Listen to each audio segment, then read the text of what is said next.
audio sabanya fa damba fulale mbe mo be nyinin kala huno baro ma jumale baro lon gambia kono baro na minan bada gambia na minan tara gambia banku kulo baro na minan tara way billahi wallahi tallahi na la fa ar qur'an landi a jube fatana na tara gambia banko e baro man tara gambia banko ya na minan bada gambia banko e baro nata afrata gambia al amolia tambindi so anarna kanodi o molla baro e na o mol bunya kumbalolo e banko to ay hakadani sanji sabo siya e findi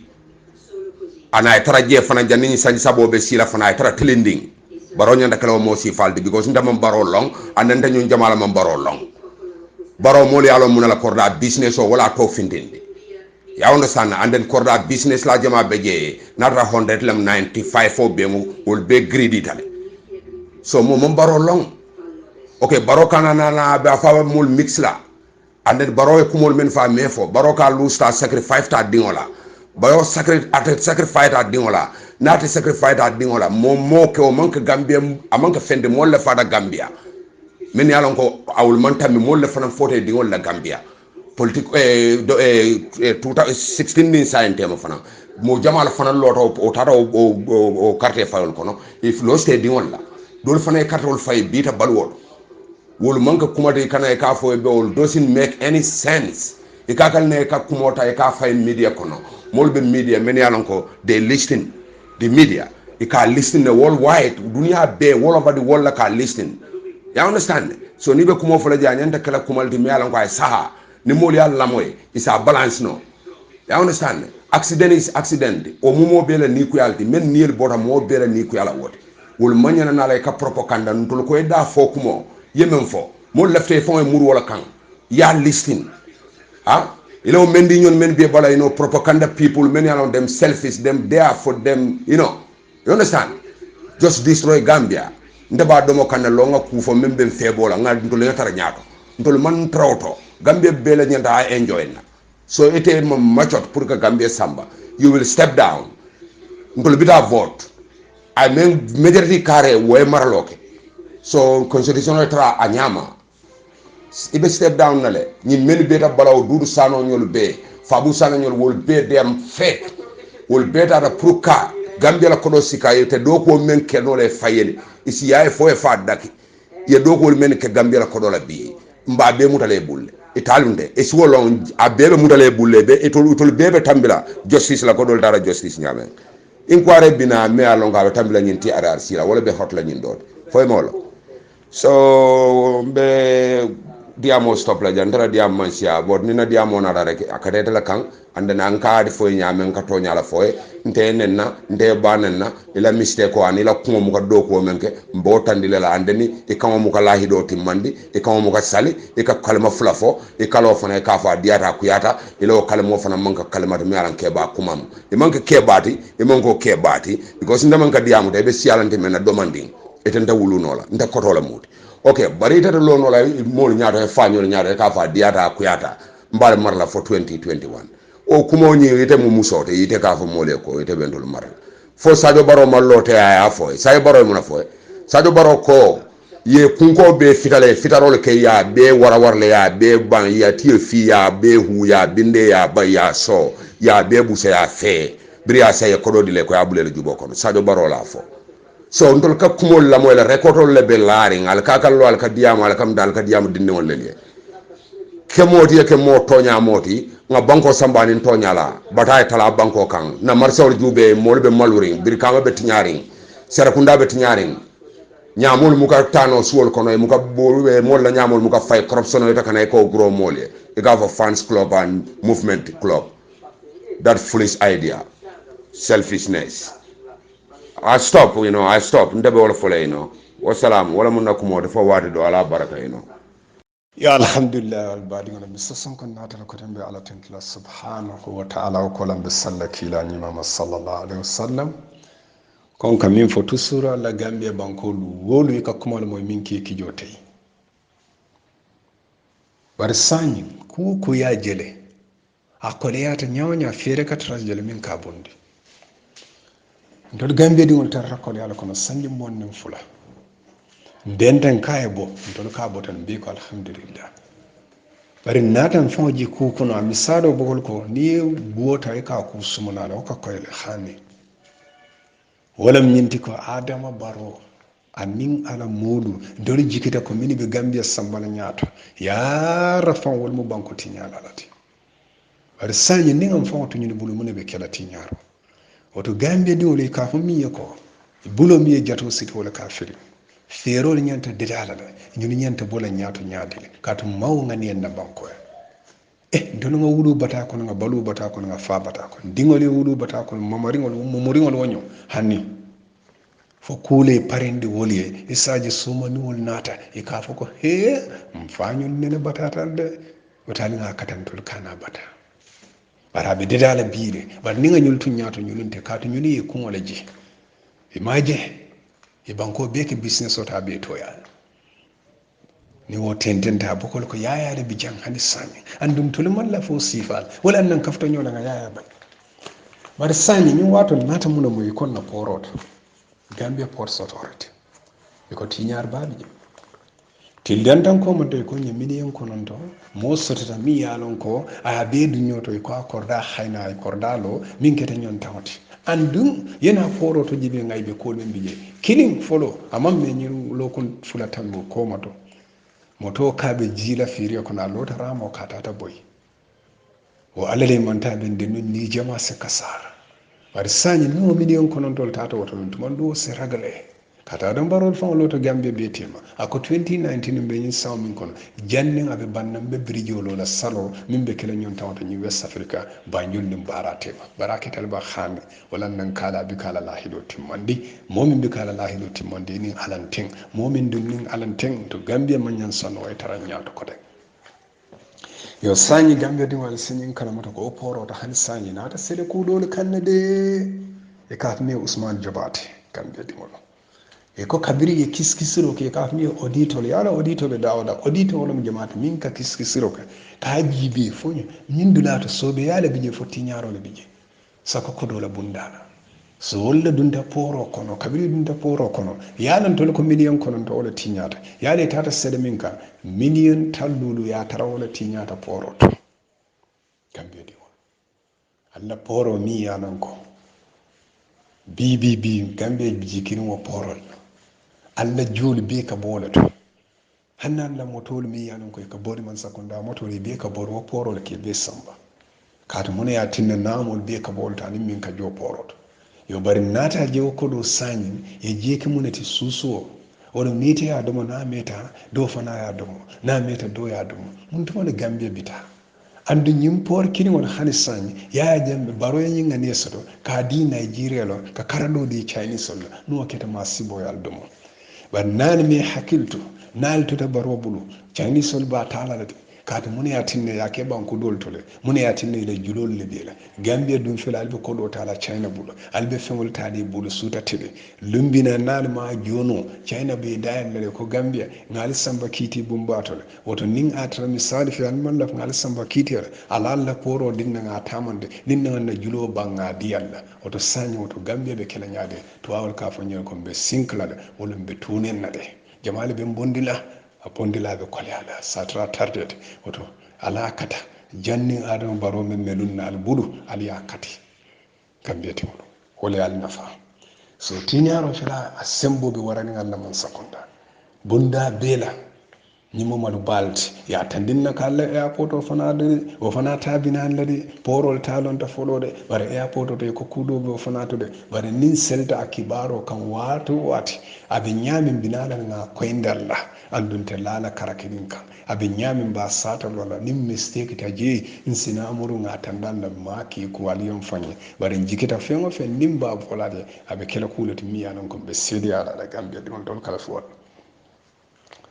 yo hani sañi gambia ɗiŋolu ñiŋ passeport o la kuwo ñiŋ passeport o kuulu miŋ ye a loŋ ko a keta molu ti gambia ye a keta tookuyaati wo ye a tinna minista miŋ faŋo ye a loŋ ko ate le marati duwa la a fanaŋ daandi ñiŋ passeport la tiñaaro kaata ate ye a diya la dimbaal bee le hana la suusoodiŋ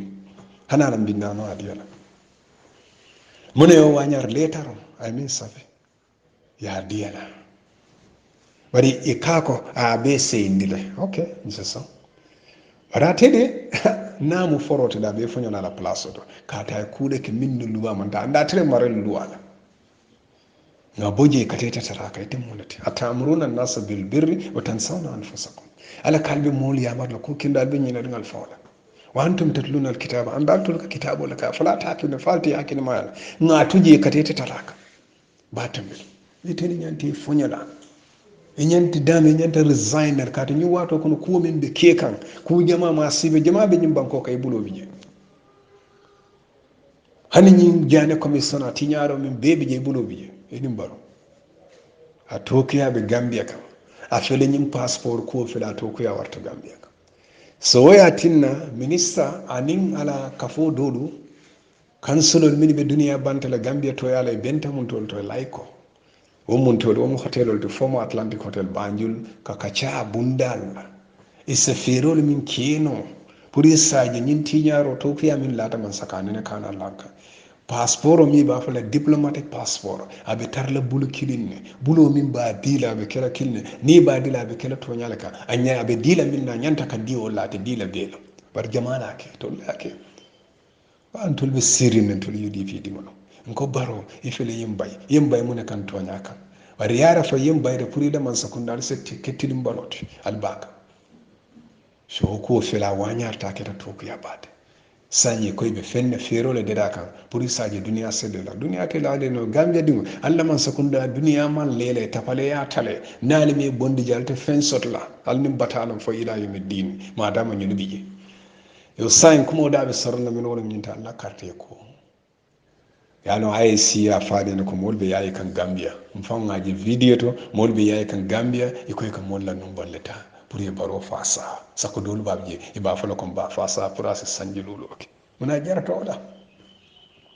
IEC ko moɗi e foñaɗa molbina kande gambia ɗingol altol mimo gambia ɗin sénégal to alsonde toñaɗa momo natal no dato a kaade e kontiɗe natal yente ki pour ganila ID card nombata walla ila voters card naali ma buuti aliya bula tata oto salon kaltol man sofa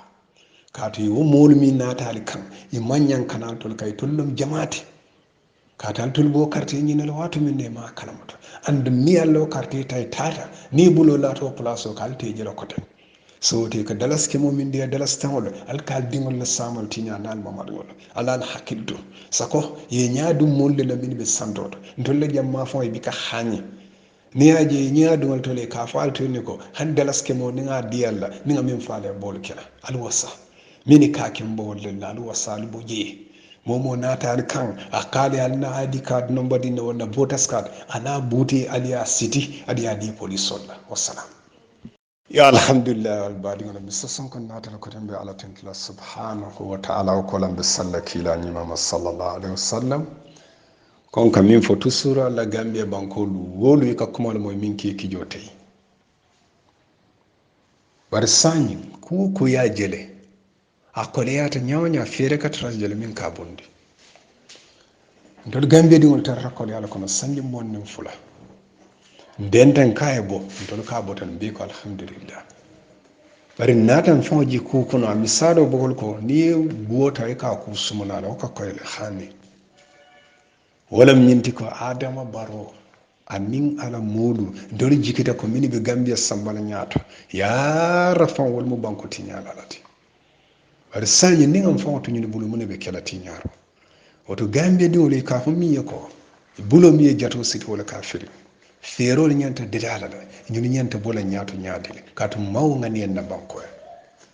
dono nga wulu bata ko nga balu bata ko nga fa bata ko dingole wulu bata ko momoringol wonyo hanni fo kule parende woliye isaji sumani wol nata e ka fo ko he mfañol nene bata tan de batali nga katantol kana bata barabe dedala biire bar ni nga nyultu nyaato nyulunte katu nyuli e kumola ji e maje e banko beke business ota be toya ni wo tententa bokol ko yayaade bi jang hani sami andum tuluman la fo sifal wala nan kafta nyola nga yaya ba bar sami ni wato nata mun mo yikon na porot Gambia Ports Authority ko tiñar baabi je tillantan ko mo to ko ni million ko non to mo sotata mi yalon ko aya be dunyo to ko akorda hayna ay kordalo min kete nyon tawti andum yana foro to jibe ngaybe ko be bije killing folo amam me nyiru lokon fulatan mo ko mo to moto kaɓe jiila fiiri ko na lotaramo ka tata boyi o alale mantaɓe nde nun ni jama sikka sara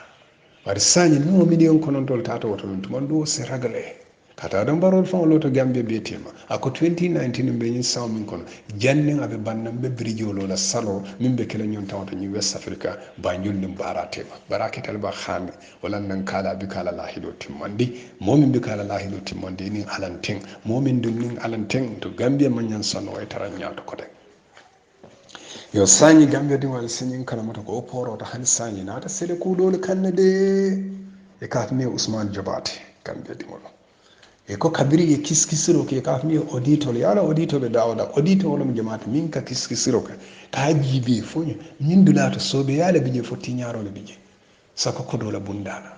so wolla dunta poro kono kabiri dunta poro kono yalantole ko million konon to wala tiñata yaale tata seeɗa min ka million tallulu ya tara wala tiñata poro to kamɓe ɗi won allah poro mi yalan ko bibibi gambe jikirimo porol allah juuli be ka boole to hanne allah motolu mi yanon koye ka bori man sakonda motole be ka bori wo porol ke be samba kata mona ya tinna namol be ka bolta ni min ka jo poroto yo bari nata je ko do sañin e jeki munati susuo wala mete ya domo na meta do fana ya domo na meta do ya domo mun to wala gambia bita andu nyim por kini won hani sañi ya jambe baro yin ngane soto ka di nigeria lo ka karado di chinese lo no keta masibo ya domo bar nani mi hakkilto naaltuta baro bulu chinese sol ba talalade kaata mune ya tinne ya ke banku dol tole mune ya tinne ile julol le bela gambia dum fela albe ko do tala china bulu albe fengol tali bulu suta tede lumbina nal ma jono china be dayal le ko gambia ngal samba kiti bumbatole woto ning atra misali fi an man laf ngal samba kiti ala alla poro dinna nga tamande dinna na julo banga diyalla woto sanyi woto gambia be kala nyaade to awol ka fo nyen ko be sinkla wala be tunen na de jamale be bondila a bondilaɓe koleala satra tardede oto ala kata janni adama baro men melunna al buɗu aliya kati kam mbiyete oɗo hole al nafa so tiñaro fela a semboɓe warani allah man sakonda bunda beela ñimmomaɗo balde ya tandinna ka allah airport o fana tabinanlade porol talonta foɗode bara airport o to ko kuuɗoɓe o fanato de bara nin selta a kibaro kam wato wati aɓe ñamin binaɗan ga koydalla andunte laala karake ɗin kam aɓe ñamin mba satal walla nin mistake ta jeeyi in sinamuru ga tandalla maki ko aliyon fañe bara jikita feŋo fe nin mba volade aɓe kela kuulete miyanan kon ɓe seedi aɗaɗa gambia ɗigon toon kala fo waɗa yo hane sañi gambia diŋolu ñiŋ passeport la ko ñiŋ passeport o kuulu miŋ ye a loŋ ko a keta molu ti gambia ye a keta tookuyaati wo ye a tinna minista miŋ faŋo ye a loŋ ko ate le marati luwa la a fanaŋ daami ñiŋ passeport la tiñaaro kaata ate ye a diya la dimbaalu bee le hana a la suusuudiŋ hana a la mbindaanoo a diya la mu ne yo waañaar leetaro a ye miŋ safe ya diyana bari e kako a be seyndi le ok c'est ça bari ate de namu forote da be foñona la place to kata e kuuɗe ke min no luwa man ta anda tere marel luwa la nga boje kateta taraka ite munati atamruna nasa bil birri wa tansawna anfusakum ala kalbe mol yamar la ko kindal be nyina ngal fawla wa antum tatluna al kitaba andal tul kitabu laka fala ta'tuna falti akina ma nga tuje kateta taraka batambe iteni nyanti foñola e ñanti dame e ñanta resigner kata ñu wato kono kuwo men ɓe kekan ku jama ma sibe jama ɓe ñim banko kay buloɓe je hani ñi jane commission a tiñaro min beɓe je buloɓe je eɗin mbaro a tokuyaɓe gambia kam a fele ñim passeport kuwo fele a tokuya warta gambia kam so woya tinna ministre anin ala kafo doɗu kansulol min ɓe duniya bantala gambia to yala e benta mum tol to layko womuntol womo hotelol de former atlantic hotel banjul ka kaca bundal e sa ferol min keno pour saji ñin tiñaro to kuya min lata man sakanene kana lanka passeport mi ba fala diplomatic passport abe tarla bulu kilinne bulo min ba dila be kala kilne ni ba dila be kala to nyalaka anya abe dila min na nyanta kan di wala te dila belo bar jamana ke to lake an tulbe sirin nen tul UDP di mono ko baro ifele yimbay mun kan to nyaka bari yara fa yimbay de puri da man sakundal sekti kettidim baloti albaka so ko fela wanyar ta keta to ku ya bade sanye koy be fenne ferole de kan pour saje duniya sede la duniya te la no gambia dingo alla man sakunda duniya man lele tapale ya tale nali me bondi jalte fen sotla alni batalam fo ila yumi din madama ñu bije yo sain kuma da be sorna min wona minta alla carte ko ya no ay siya faade no ko molbe yayi kan gambia mfangaji video to molbe yayi kan gambia e koy kan molla no bolleta pour ye baro fasa sako dolu babje e ba fala kon ba fasa pour asa sanji lulu ok muna jarata wala IEC ko modi e fonyala mol bina kan na gambia dingol altol mi gambia din senawol tal sonto tonyala momo natal la dato akade ko ntide natal yente ki pour ngane la ID card number ta walla ila voters card nali ma buti ali abula tata oto salon kaltul man sofa kato yi wo moolu min naataali kaŋ i maŋ kanal tol kay tollum jamaati katal tol bo carte ñinel waatu min ne ma kalamato and mi allo carte tay tata ni bulo laato place o kal te jela koten so te ko dalas ke mo min de dalas tangol al kal dingol la samal tinya nal mamadol alal hakilto sako ye nyaadu molle la min be sandoto ndolle jamma fo e bika hanyi ni aje nyaadu tole ka faal to ni ko han dalas ke mo ni nga diyalla ni nga min faale bol kala al wasa mini kakin bo wallalla alu wasalu bo je momo natal kan akale alna ID card number din wala voters card ana buti aliya city aliya di police solla wassalam assalamu alaikum rahmatullahi wa barakatuh mbal be kontonna sankala morande truth UDP kafo mo mo be kontonna dindin keba mba be kontonna kafu dindin keba mom motu duma ndokol nin kotol ani na sista sola ni mbañol ni fañolu ani barñol mbal be konton na ni signol c'est ko limbe gambia be konton ok bari fo alta fala adam baro ya nyaayele ay dunia jube dunia kata nyamin adam baro famaje italy jang salvini ya sindi ya sinda man sanji flosi salvini bitaka nyamen ma italiano febo loi diamuta dunia be aje european union aje dunia be diamta e munake data la parliament do salvini siga ya bonde ya government form sa government flabe do ko wala banku dingol bitaka anyama so ya understand ni keta mansa kawti no e manke mansa kaw mem mud mol man la fila ibe resign nale sako eta mum mansa kaw men is accident president ilora mole ko na siara sanji fula mol ko sanji fulo do ata ko enta fon sanji fula kanya nan dafe ina de be kan wala mandila ibe fitno wulin la gambia ibe fitno me wulin leta adama fitno na wulta be dan ne ko la ta fen sot la gambian ko ta fen sot la problème o mo sot gambia bo men kono kunu ila taw problème o solf la ina ta yela personal interest selfish interest ya londe banko kan ye fondin chawol na londe ye influence malon fo influence modol ya lon ye ko tinya ya brainwash influence ya understand e fondin chawol ko mix mi kono because batabe banko men kan ni daga banko la na flo bondi e ka sike ka di groupe le ka fo ko baro movement baro fans club wo munafiki yalti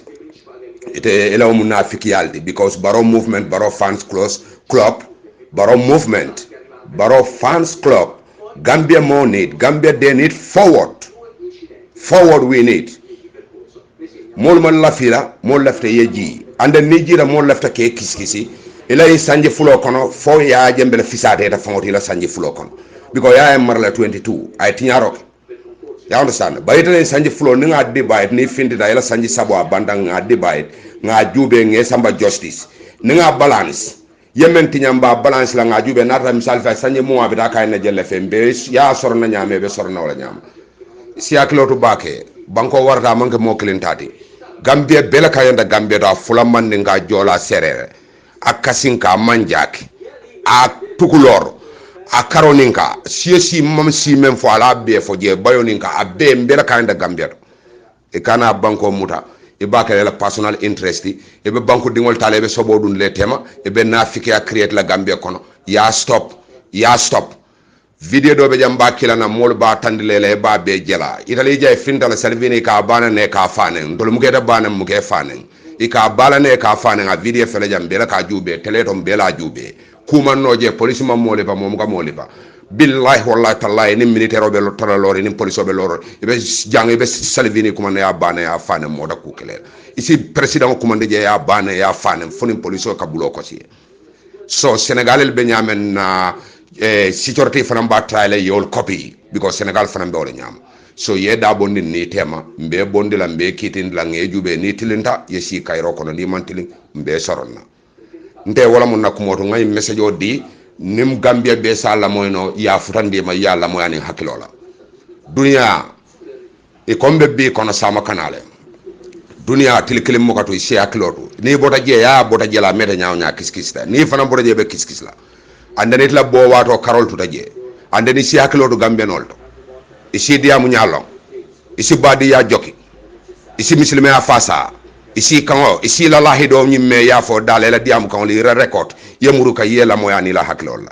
nde wala mun nakumoto wassalamu mbe mo be konton ni mbula men kasida wa sa haka boynin because banku ko wala ntol man corruption de hane Gambia be dinam fata la lafta tonya la tra Gambia kono Gambia dingol ye balu kayro kono mo be tra fambul ngatra jela la ñofe ndolla ka ño fudun ka ño bade nde hani amuna dina mansule la fenn barin si info si aklotu baake no yeah all right ala baraka baake political party muka wafi political party muka wafi dunia kono birin dunia lota ntala ka fola min jede politico ala party muka wafi ya understand PD rensine abe PD la kono birin rensine ay yake president ti jang prime minister ti birin anim banko mol manta akabe resign ta aboda PD kono lota faye PD bi walal be maralola PD mera be man party mu da ya wafi de ni ya wafi num bita maralo kala politika party muka wafi amade ba na be selfish NRP ato wafi no le NRP askeno fema betino Gambia kono ye party long Gambia nim party sen wala basic eno fenti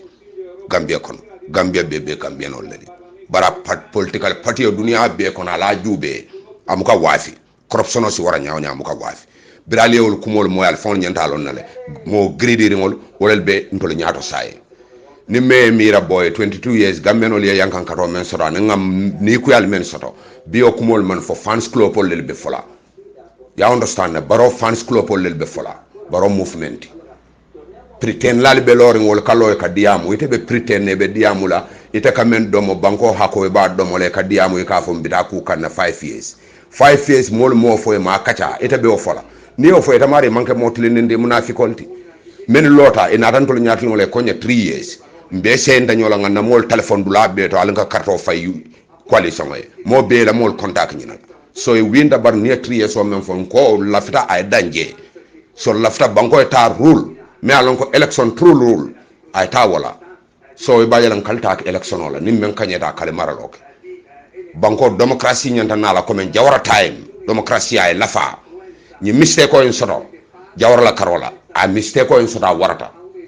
jawara mo kende bala mentarta bala do maninge modol le kete bala men yala gridita bara ma wara ko say jawara mo kende baldi bar mistake ko men fane jawara soto bring jawara ko akebat la e daha gambenol nata manene wato men jawara fana mistake taje because ha janda bala fala Gambia e mira because sirfu londo tela mo taymo ni nga banko dun sirfu bulu Gambia bi da nyaado lo nga banko bula bul dro a fo ke bale al nga den kan na sirfu man ko la fana mo kendol dal nga dial tenno bayala dinol tina dindi mal balol tina yen tora yen na kebal buute yen fañol buute yen na almamol doya amanya na kala banko kan ana man ka banko to yen dino doya men yale si fa wulu ke mute ke buute ke karawas sirfu di ba dindi merol ya buute ba ko si ya buute yal mama jama buute amanya na kala so say wo kitiyel ñi ta man ku kutute wala bari ye kutute ñi do ka movement londi ka fans club londi ka kodo di molla ibe fania fole ibe fasara fania kan fo da malon fania hanata ta nyata muka baraka fania muka baraka ala talla ako fania la talala kan ande lahido momo yalon ko e ko e muko timmandi ita duna arjana binolo be falene te nyaato so wala mun dala kumo to wassalamu bedan na jawwa audio kana jam fayno bari al satra ndala message al kala ki true ta fon Adam Barrow kala la moya be honest ngata nga ke klinde nim president ya bor nani mol bende ci loge kala ñoo konton ni nga kiskisi ni ma nata man soron ni mol ci kala ñoo konton ni nga soron na la tay mo banda finta ta banko kan ke mo le sir ngoti je bari al nga haklo de ye al nga haklo nga dunya al koros nga ko koros al ngana greedy ni Gambia kodo di le fangalo ñu de waye ben kodo di lan la kodo ni adoma fananta ya fa mo le kodo na bar mba do man la le kan is better e bayalen dol sinetol kiskisi non salon ko kamendi mo la o ben banku fasaldi please mbe mo be amar la wala ala baraka ino assalamu alaikum wa rahmatullah nga mo be konton mo moy tola ni konton ML Fati GMC party policy discussions anin GMC political forums be kew bal be konton na mo moy tola ani konton la walam nyinti dronga video men kinan tenting video me yalan ko baro yutal movement même mu baro la yutal movement card youth movement to la yutal movement be yutal kan dron ka jid lalto ka kibaro di do ko ya ben fo la nying yutal ko kono je wala nyinti dron may Hamed Fati wala etol ki wala mun GMC da parti da wala etol ki ka futa alkalo lima pour que tout le safe ke mol me yalan ko pour que baro sembentian pour baro futa sanjilul yo allegation la me yalan ko ya na parti da to la use ka kawla kan ko atele ki kon no parti da ko en ko Adama Barrow wala fa prior to kiyata so that mean it will message you sort of from no party leader bulu wala to ki saybe mo la ID card ta kan ka register ka kaytol mum bonto nyamani ka tolta pour Barrow stay 5 years la akana asabati ko 3 years or ay tambi wala so wala nyinti don no party leader Barrow la ya fate sata fane nyulki anda ko nyimbe man fala GMC di on be kew wala nyinti de politique wala ke ka membe atinna kan no party leader to nondi ebe politique wala ke membe atinna ka GMC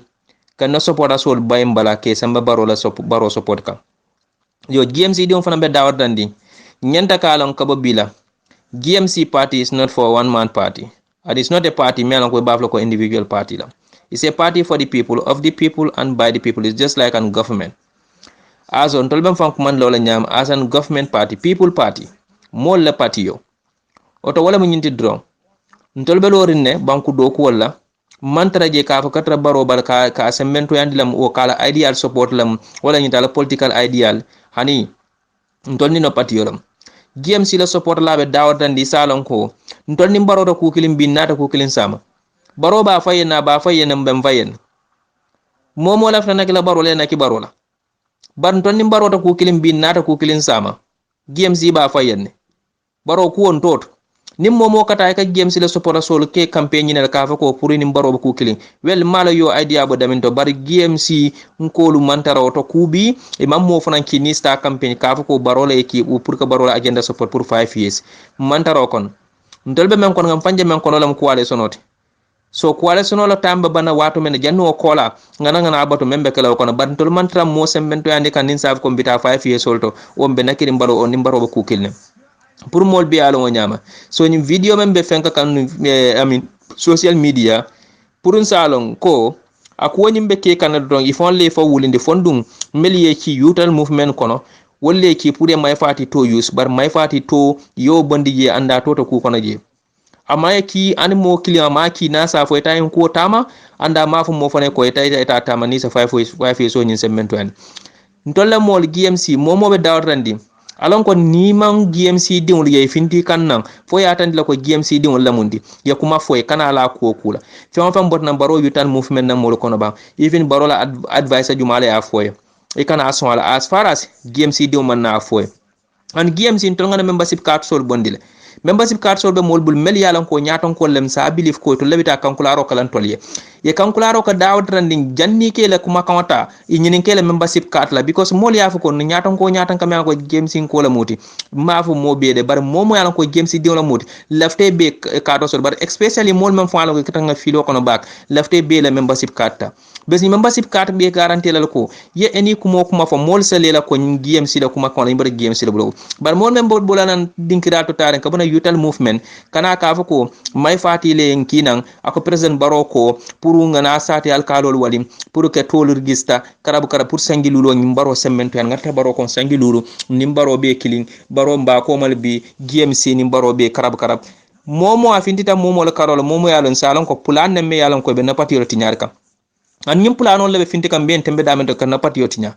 ni ajante ka kamfa at the moment aman kan ka kamfa only because of kafu ko man patio la bar patio nyinne be wella nyini kam be na patio damegi la nyami ko gina mu resino at the moment NRP party leader and deputy party leader problem so to kela party is because of conflict member da malte people are not fighting for the resignation of the party leader but only ika party nyinne integrity ni ko do na protect nobody will be happy kafako party leader resign from the government but happiness men ke mari so yolem party nyinne togning iko do na protect ni ade bi amad bala party be dun kan all the problem wala kono party ala party kono is because of all these problem wala be party leader ni deputy party leader ni ala PRO ni ala all the other melbe nyato e bebe nyo bombo kalati kan social media ani radio ni fankolto only because of misunderstanding membe so nginam problem wot barola interest menti bi ala focus menta bala party o billa no nyami so party o bilo abe ko bele kala kanaki nyim party leaders wala kela mol mo ala mol ki on the ground wala be dunno la kat la nakio wala wol fanan na dum wol kan o be kala advantage la ko sotono ay andi be sotlan nyum kuma kan sifal ko ñu liye men katante be kan dun kan dumala only because mayla traman sakunda kono kadun dumala kam may to use ka fu mayle kinam pour ye par exemple baro semento has 5 years la pour ye be la ID card ni registration la ke pour yalan ko en tundola ni area la e be baro ko sangilula in case not ma molbita fenkala carte fay kala pour ka fo yes or no most is a more vote sort so ñinam quality melbita kan duma ñina atna fa GMC no patio molbe finti kam formo ko ni ñini kay ko alla leader be government kon it's not because of they are happy ka no leader government kon but because of on the ground works all membe ke kan kan patio damage wala sembo be waraka it's not because of kaf mobe happy la kaf mayebo government hani but molta happy la kaf mole bo napatio fana only because of kaf baro government mol ko coalition me anan ko kabira la first starting ala routes and regulational fon nyanta kala met kilinde je membe fonson ka oto ñul si fal membe ta kam banko kan bita kan duma la kan napatio damage nyanta ka fero be ka ngalon be mna ku kala karol odo na kan stress inde ko kon but I have nothing against anyone in our party. The problem that I have is people are on the ground. You be fight ke kan purka na patio be damage, and we be every time be kutukane because more like a minus patio kon every single day. We are not talking ko left hand content left my side. No, he is a party leader, and as a party leader, more member dumate before more kon wala yalo mo be function kan do la fana sa fintino e diamo purka patio nyim protect. So these are the reason wala na kumol kata siaka mbuka dara jabi because ngane mol kamel fani mol be men atona van protect nin dol kaaje dol bukaji ntangol je kul kon but anyway ngamol be kon ton audio ni jam fata nyinam video ni te men fo kan hebe may to use kan and number 1 nyem may fon 2000 ako may le ki may ko barole a fo e pray mol ki so nyimbe may tumi kan mele fula ka moy al se la moy ala bakali akoto nyim ali a fo kendek bari may tumi jele andi be campagne kaw ko mola area la kalkalol walin kay satawol walin kalkalol walin kem ko makon foy pour même batne be no pati be damage la nyami ngamo be konton mom moy tola ni konton adal badi malam emel fati assalamu alaikum karaba kafo group 1 bal tinyama dembala murutal kanan bis til bulole rabo til bulole again mina kacha kilari me alonko akacha kumata anata fanna men na wolum kunu meeting menketa state house president laftan murula kana mol kan sini aramso ka diam mole yo kumol men la nyante fola be mol be speculate kan ko mol ba amira ke kumfe asikeno abe nyina fola asikeno abe nyina fola yo bare nga même faham no mol mel be o mitino jenjeng la musafo no mitino fa tema wole kuma jamale faham je momo e men fo je wala fo ye president suku le doli ya suku nyine la ko president lafta resign la bari doli ya suku ni resign ta ten isi problem o di non tel lale bari be men kala ibita mol ka ya afoye ko itele ko ibita ta sanyi lulu bari sanyi saba wala fota bari say ni abonya banko modol ko sanyi lulu dol ko saba woto dum alingata referendum ma wala nyinti ko mel ba fala eta sanyi lulu an mel ba fala eta sanyi saba dole ba suku ka wala la ko sifal dum is alfan si miranole juma Allah wolti ni mitin la mo jamala bije mel ya lo ma hantara la man sakunda kono oje bijele fadima data majam bijele an mo kotam bije mel ya lo manke man sakunda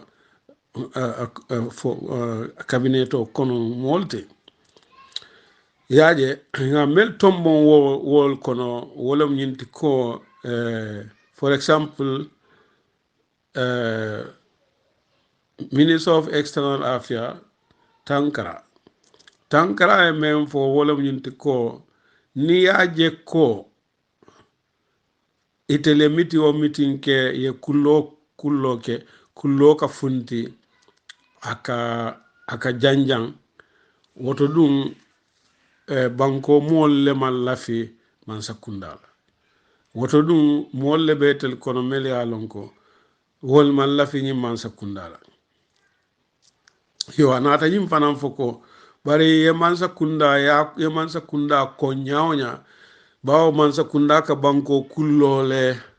kacha woto mo manyana e banko kullo funtindi ya fo mole janni itelika asata itel mel kullo lalti we according to na reporter according to we me report Tankara nyim fole okay honorable Tangara nata nyimu ila fo kumolati malam fo ya fole fo ma fo bari ko tele ya fo bari ni tele ya fo mbe hakilo bulan la ku kilina man sakunda me te fanko mol ma kano wala nan ning alla kullol kafunde muna nan ni mol ma man sakunda kano muna tinan ni mol ma man sakunda kano so wala mo yinin karoti man sakunda me yalon ko aboko itebe man sakunda men kono albe mol dukula albe mol kila banko kan albe mol fayla nyokan muna tinan ni mol batella kullo marala albe o kela modol sin koto jang wol sawol tije note inatel mahani nyanne niji la fonyoto kilin kono kat ko natel be jamfa city la banko mol kan albe banko mol fayla nyokan atel yalon ko banko mol mal kanu mun adnan ni nyimbatel terrain atel law jamfa o be janjanna sinin president baro be men fola mbe wole fola le bi sinin na funtita na bina nyine fola ko kuma sababu abe wole fola me wa siya wot aya fuko tonya nga sanyi sabanga nga wole sarto dialla bari ntele aje nyame ko siata do ko siata nyanta menkela laftale ngal dani aliyembulan ngata fo sanyi lolo asinyim fonole asinyim fanam fonole ko bawo mo lul mo jamale ko lafta sanyi lulu la mo jamale fana lafta sanyi sabala wota lingata referendum aso fanam fonole yaje asinyim fonole ko ate mallafi banko dum fitino kono woto dum abe banko saynola banko mol male e téléphone le ajube nyanta nyimbes fonole bari comme ali president baro lo nyame mo buka predict president baro me yalon ko ayanya kas molla adam baro isi menkeno bi me yalo ate fitino nat la nyim bankun kan kana hani sibo referendum kola because mol manta hani wo kachala yaje second ibe suku kan itel mel be suku kan je Fatoumata Tambajang sifa ni kirba bu sannita luwolu ita hana fino jela sako aninio ite Fatoumata Tambajang jela ite Henry Gomez jela ite Ahmad Ba jela adu ite ñil dodo jela Aissatou be yeman nala ko tentulu sumari yelemata ñankatan kando kan the same thing wala be kela may fatit may fati ala mosloli tan domande ñi mitindula ka itande ko ñantale ini mole ke kankilinte i mañana e fitino naati banko kam may fati o kuma ñimmali fo jele bari may fati la o kuma ñimmali ni aje abe wol fola bi nteli amo e ñame nteli aje ñame wolom ñinti ko yes now I got some money in my pocket yeah saying na sufuro ko din nimba kono le yaje so na mbay na kana mbay adu na mbay wala fama ben dara jandila so now I can dare to say something. For example, me along at a fola karidantan komanto. So my was playing and teme abile mola because ndongo da manlo itelle mun ndongo itel ni mo flo be ndongo so nunto ni ate bulobe adama da kono a nyi makiya ya a sabarta adama men diata yake bar bibi adama le bulo sutiata may fati da kono la dina may fati bulo ba da kadu na may fati baybi oba la fudo sitela ta kadu sa felenta may fati lu burundi ay o nondi ay o tokuya yo adum sa fono may fati fangla fault lom woti but anyway politiko la sa fono ko adama le kita si tobe la no adama le adum molba jamale ba mutala fe kannate kuriya ke na ni adama e nyimbay bi abe febole kela may fati bi ni adama ya bay abe febole kela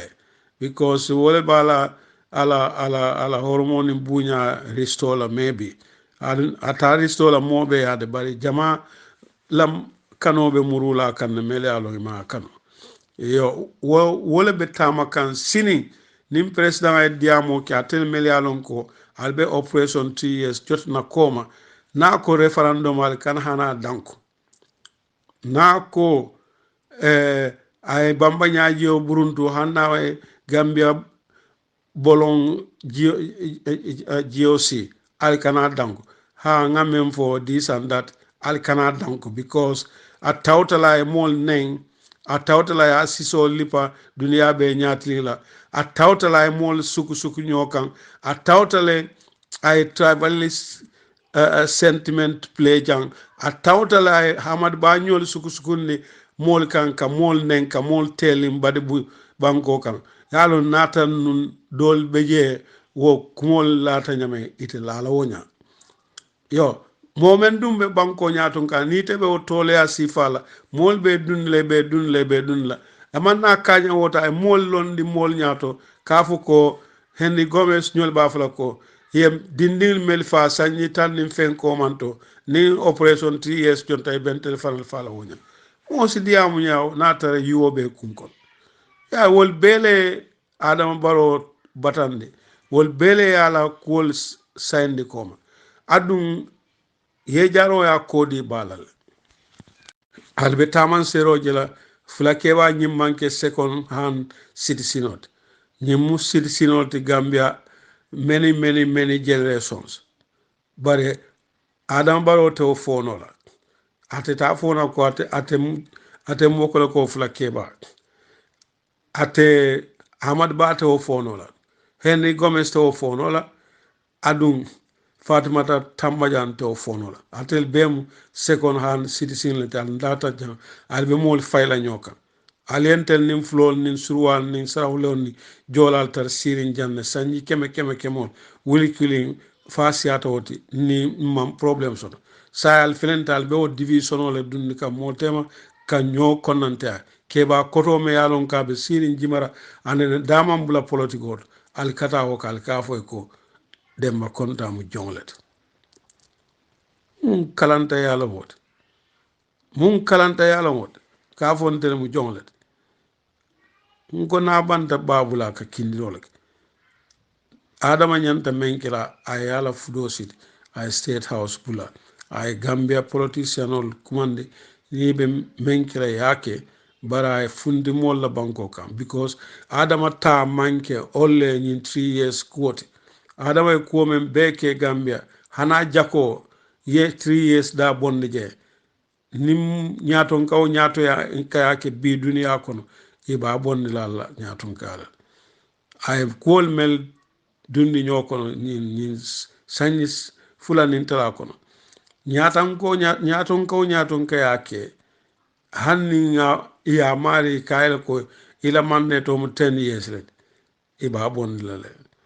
because a man qualified ka ke nyaton koti so ninga adama tuje ay hane one day la sanji sabo kan abe banko dun la ñokono le abe banko sain la ñoko male adun kairo men ya ñaati banko la abe mela le janna kana president baro me yalon ka ya ñaka si mol la ñin karol mel tambita biraye mol be nen ñin sanjol men tambita biraye mol ki duniya gambia duniya kono ka mol nen ka alfal nen ka mol fay ñokan ka motol di mol la ka ño mol alfal hadan ka motorcycle di mol lan son ay kumol fo mel yale man suti a toñala ay asiso lipa mo be ñaato duniya be ñaato ay mol nen ko adiyata me akuyata me atebe sila janne as a president for 2021 yo mome woke yalon wo mo te lala wala kumala na kuma fo sinin amanke ko nimmantel majila ay resign o doron wo kola ntala kuma tala seriously and for example until operation 3 years jotna nsa fo ya senema lew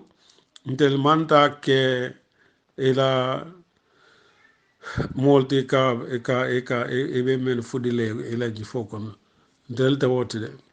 iswolon gambian kol mel ni bentel koma wol laftale yeje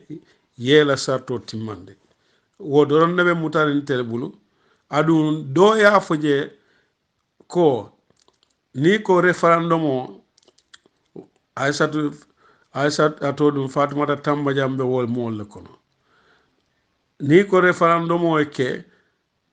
ni referendum o keta nin 3 years operation 3 years jotna man so woto mol ba jila ko operation 3 years jotna wolam fitina mot wolle lafta fitina la mol mele nyim support fana tamba jambe wol kono le ate be nyim pous kan ne pour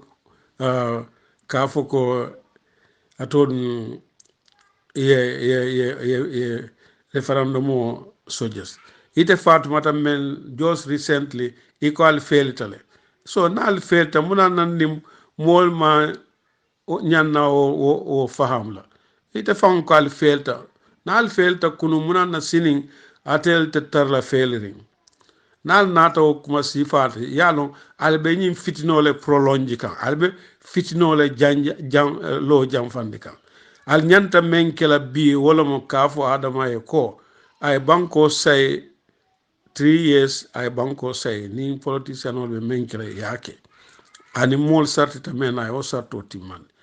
wo al nyanta wole fola barale o kuma jama dol men fo telin tankara ni mo kotel mel diamta je wo be mu kuma kensen lete wo be mu tapale ya kumolti munan nan ne oje binaje because ni nyanta kila cabinet ol kono munan na oje binade man UDP ka diam kam moje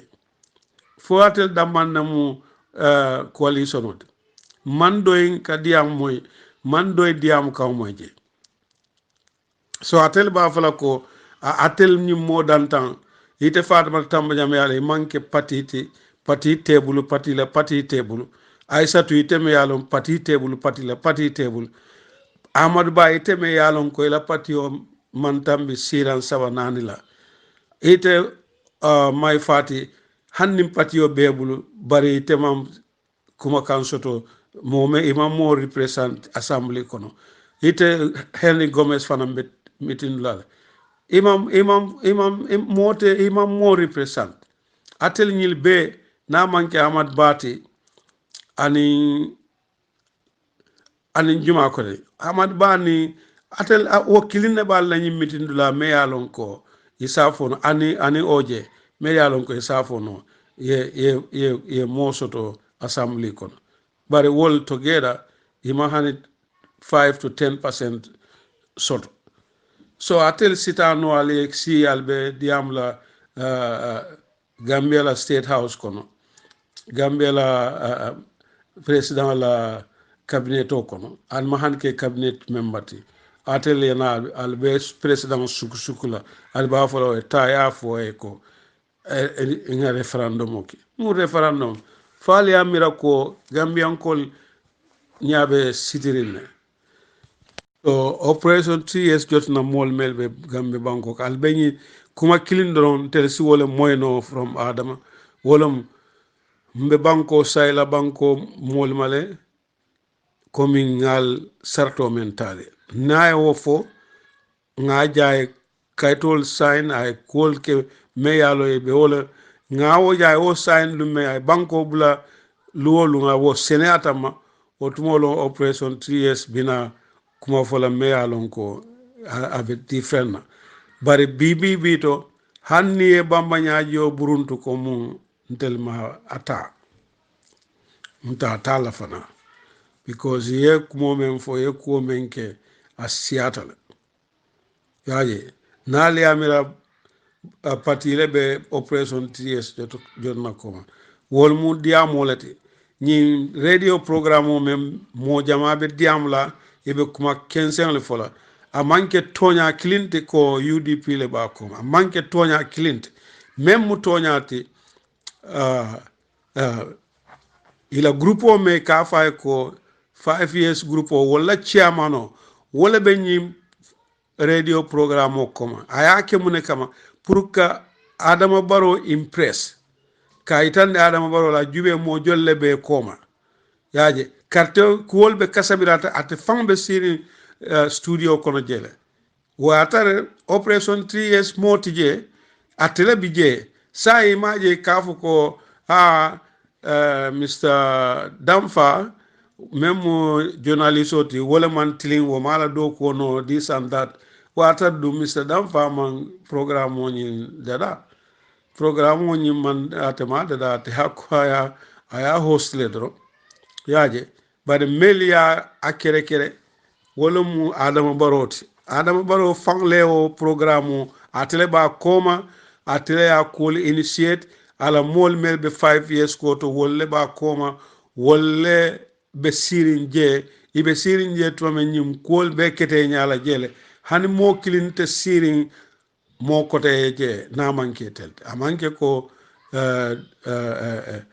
operation 3 years jatunan kol lebe sirinje itel fal be sirin karadola katun tel ni tel man tus jote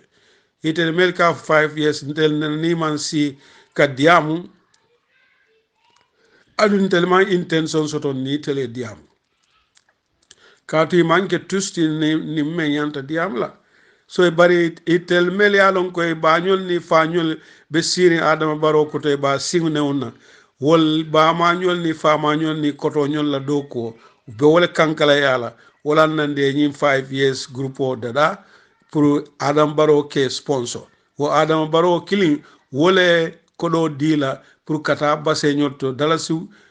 wuli keme lulu kata afo mole ko albula Adama Barrow wo Adama Barrow killing wala mol bula katara jimara kono fula satol to ka fo ko may fatile en kinan akonga fale ko ali Adama Barrow support jonli mel ko ma lafi Adama Barrow la wo jonli ali nga itandi la ko etel mu jonlete ntel mel mu forolte ali nga bula Adama Barrow no yaaje wol sawoni idino tilo e mo tiliji ayta tilibo kaatu ko nimmen ko de makari konta mu jonglete e ko Sirif Cissé mu jonglete e ko Kingsport mu jonglete iko bakar tara wala mu jonglete woto jonkuwole be tela yaje jonkuwole be la nin jonkuwo tela ni ñaman finki sondomo ñaman te isalon kon tel manke jonti na manke alala jonti alala jonkolantel may nene ma fontele maccuɗo sako e safoñe maccancar ite alon ne jonno maccuɗo ti ite alon jumalo maccuɗo maccancar ite fula keɓa men kontel mu maccuɗo ti koni ko Allah adama fam maccuɗo maccancar so ite si ite safo non tele ñaadi ko maccuɗo pare al kane bula ñimmol fe because ñi keɓal melɓe santoto iketa mannin kadi iketa fulati iketa surwati iman politique olo alin kana song adama baro e mol fayño kan iba nafiki ani kutun kanna ya ni hasidi ani konnante amen dun kam mol tema gambe banko ka alin am bawlenke katu nate bota je ñim flake ba me ñin diamoke ñim bijele amma ma ñol bijamu mu ñol be gambe jang sanyi keme kemol mo ni wol mam problem soto ni adama nata be wol sukula